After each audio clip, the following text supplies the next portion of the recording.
You're about to start a major new company. 4 steps to success. 1. Hire the cheapest CEO you can find. 2. Make sure your administrative costs never exceed 25%. 3. Put in charge a group of unpaid volunteers and call them board members. 4. Succeed. If you're saying to yourself, "This is ludicrous," you're absolutely right. This is no way to run a company. Then why is this the way we run our charities? We tell them to solve world hunger, take care of refugees, house the homeless, and provide clean water to the poor. The biggest, toughest challenges on the planet. Then we strangle them with unrealistic standards we would never dream of applying to corporations. Broken for Good is a film that explores the dysfunction in the nonprofit sector, and really, the dysfunction is not with the nonprofits. It's in how we think. Imagine if you invested in a major corporation based solely on how cheaply they paid their staff. Apple has an overhead of 65%. Google has slightly higher. Google has an overhead of 74%.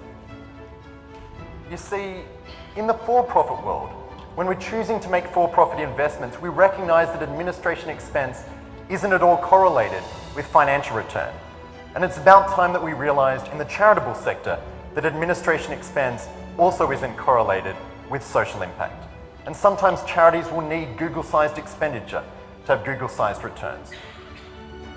If charities are solving the world's biggest problems, shouldn't we give them the best and brightest people we can find? Shouldn't we pay them competitively to do the job well? The message is clear to charities. Apparently, no. Be poor. You are more moral and more virtuous if you operate with a poverty mentality. We expect you to tackle the world's largest problems, but to do it with the cheapest available Band-Aid. We care just enough about changing the world to give you a donation.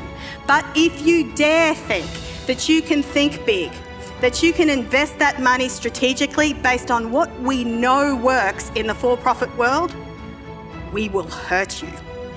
We will chastise you in the media, criticise you on social media and at the water cooler. We'll stop our donations, cut your government funding, and take away your ability to help the very people that you are set up to benefit. The nonprofit sector is our nation's 3rd largest industry.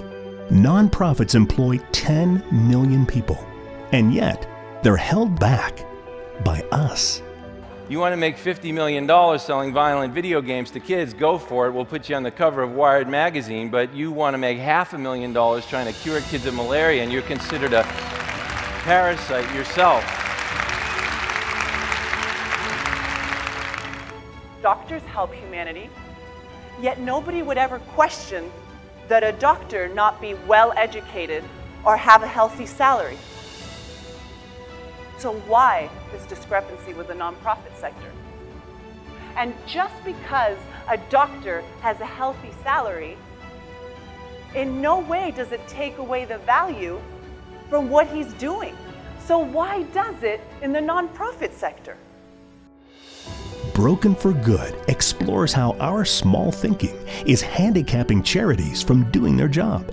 In fact, it's holding back charities from any growth at all.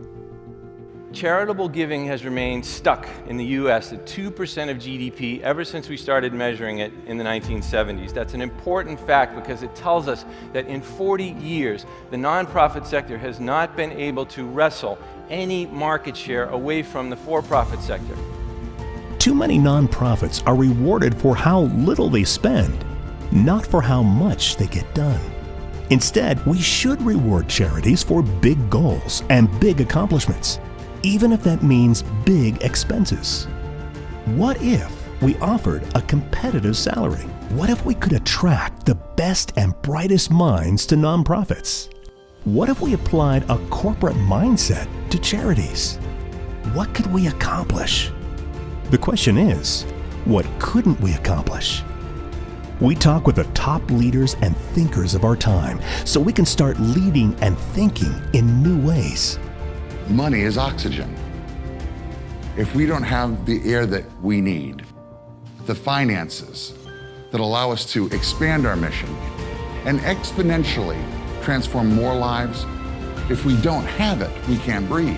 Along the way, we discover the story that will shape the future of philanthropy. We were trying to solve problems. I thought we were trying to keep people from being hungry.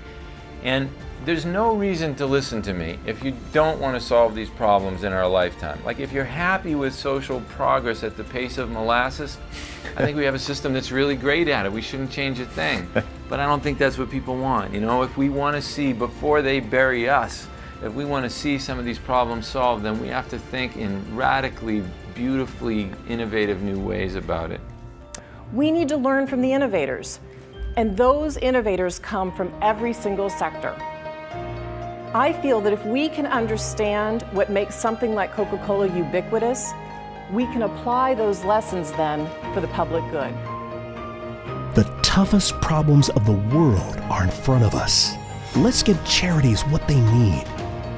Not just money to do what they need to do, but freedom. It's going to take a new way of thinking, a new way to reimagine philanthropy.